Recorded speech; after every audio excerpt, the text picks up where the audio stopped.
A few months ago, I put out a video called Fujifake where I took a few of Fujifilm's film simulations and tried to recreate them in LUT form, load them into my S9 and essentially turn my LUMIX camera into a Fujifilm camera.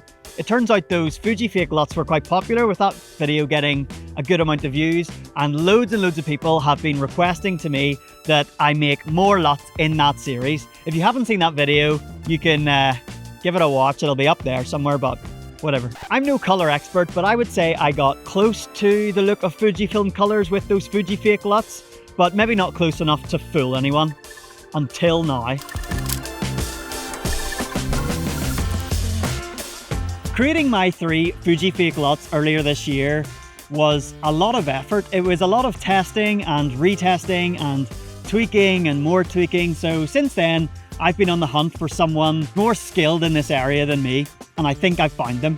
Let me introduce you to Milos, who is a software engineer and a passionate photographer and founder of Fujify. Milos has reverse engineered Fujifilm's film simulations to create Lightroom profiles and LUTs for multiple cameras. I came across the Fujify Instagram profile, which at the time had like 100 followers, and I shot a message to Milos basically saying I would love him to create film simulation LUTs that I could use in my LUMIX camera. And it was literally like a few days later that he sent over those LUTs for me to test. When I was designing my Fujifake LUTs, a stumbling block that I kept running into when I was trying to recreate the look of a Fujifilm recipe inside my LUMIX camera was that I had no options for adding like a color chrome effect or color chrome effects blue. Milos, however, with his LUTs, has not only designed a LUT for every single film simulation that Fujifilm currently has, but he's also designed like variations of these LUTs. One with color chrome effect off, weak and strong. One with color chrome effects blue, off, weak and strong. And every variation of those options. I think with every single film simulation LUT, there's also like 9 variations of those LUTs. Just a little side note here, I am not getting paid or taking a cut or anything from these LUTs. I just wanted to make this video to shout about how great these LUTs are and to let people know, let you guys know that these LUTs are even out there. So all the credit goes to Milos for designing them.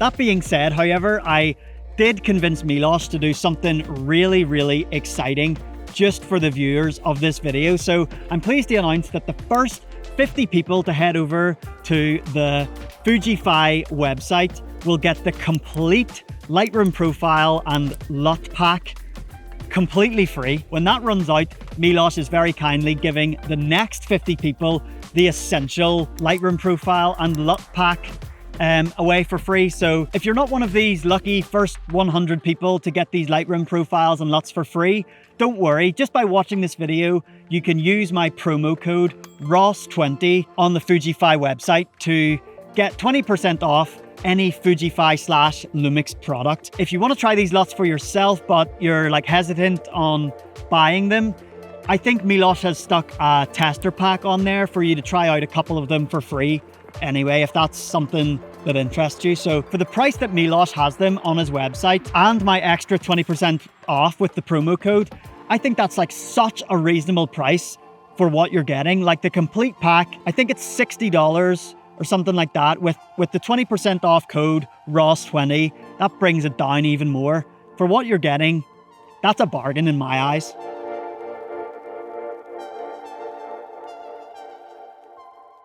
Right, now it's the fun bit. I have 2 LUTs from the Fujify Complete LUT Pack loaded into my LUMIX S9, and I'm going to try and recreate 2 of the most popular Fujifilm recipes, Reggie's Portra and classic Cuban negative.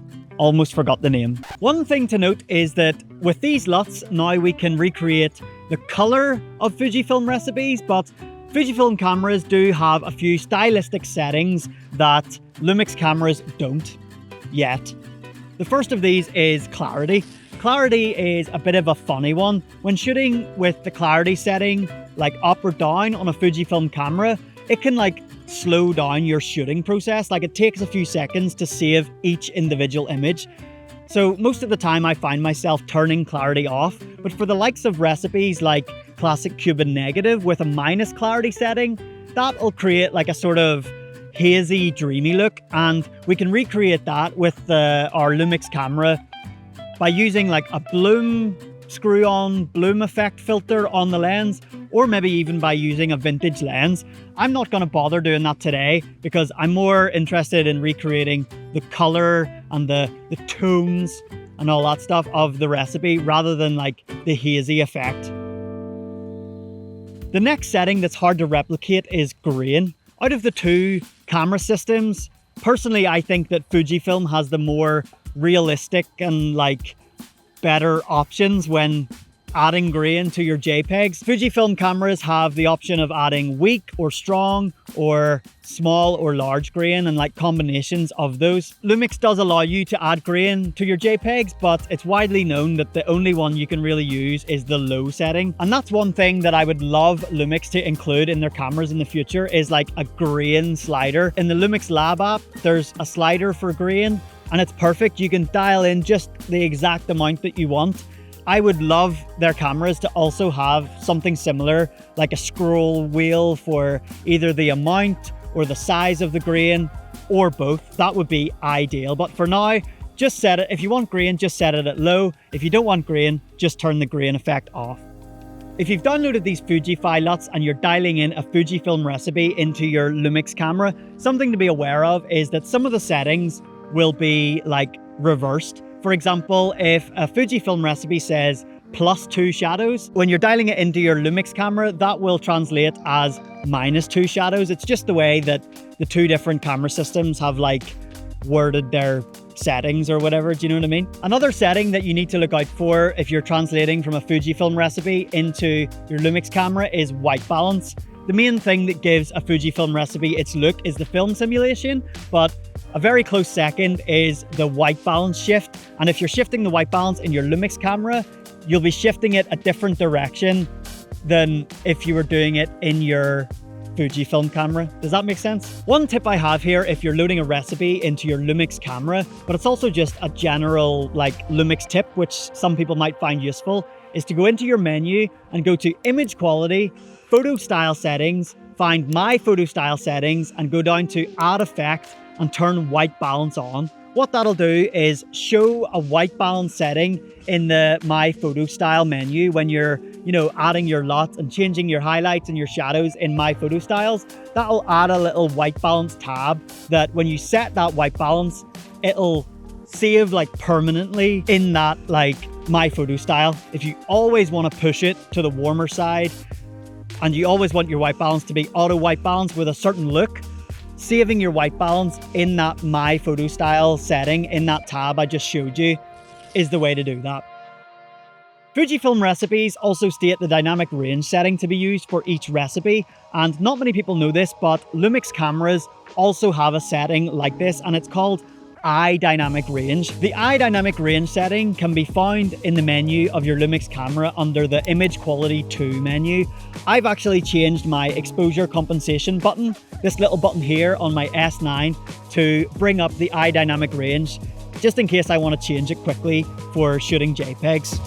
As a general rule, I just keep my iDynamic range setting on low, but if you're trying to recreate a Fujifilm recipe like exact, my suggestion would be if the recipe says DR100 to just leave iDynamic range off. If it says DR200, set your iDynamic range on your LUMIX camera to low. And if the recipe states DR400, you can turn the iDynamic range up to standard. Just like the DR setting in Fujifilm cameras, the iDynamic range setting in LUMIX cameras will increase noise in your image the more you turn it up. To make it work, it lifts the shadows and lowers the highlights to protect the dynamic range of your photograph.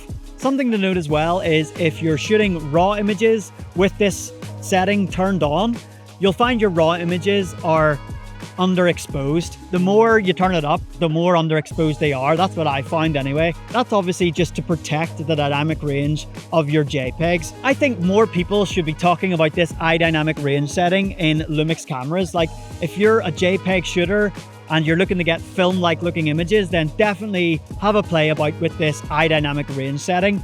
Shooting film, like film obviously has like a really good, most film stocks anyway, have a really good dynamic range, probably more so than a digital sensor, and this iDynamic range setting can help get you close.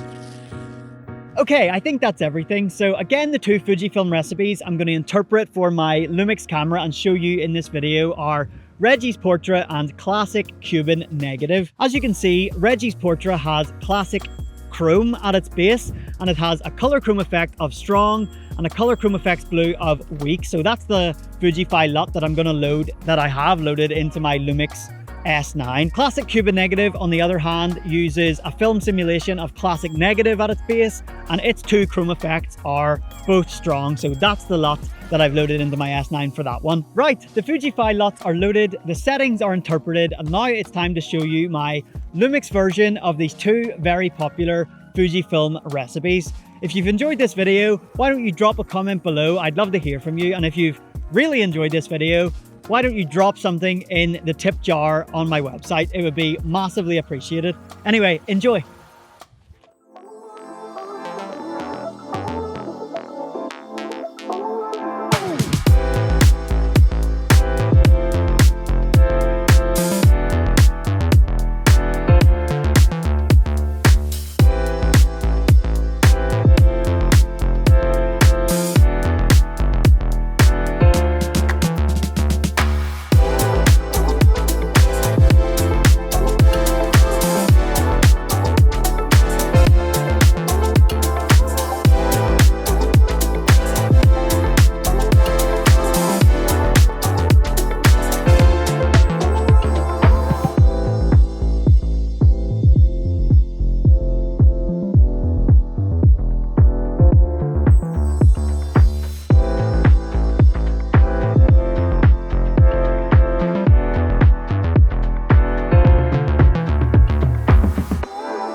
There you have it. Now you can shoot Fujifilm recipes with these Fujify LUTs loaded into your LUMIX camera. If you want to check out these LUTs for yourself, make sure and head on over to the Fujify website. The first 100 people over there will be able to download these LUTs for free, like absolutely for free, £0, $0. If you're not quick enough to get over there to download them for free, you can use my promo code ROSS20 to get 20% off any Fujify/LUMIX purchase. Also, if you'd like to test out a few of these LUTs before you make the purchase, there should be like a tester pack over on the Fujify website. Anyway, thanks so much for watching. I hope you enjoyed this video. Why don't you drop a comment below if you have any questions, or if there's any specific Fujifilm recipes you'd like to see me adapt for LUMIX cameras in the future. A massive thank you goes to Milosh for creating these LUTs. Honestly, he's done such a good job on them. I'm so impressed, and I'm really excited to see what the LUMIX community can create using these LUTs. So get on over to his website, fujify.me, and download them for yourself and get creating.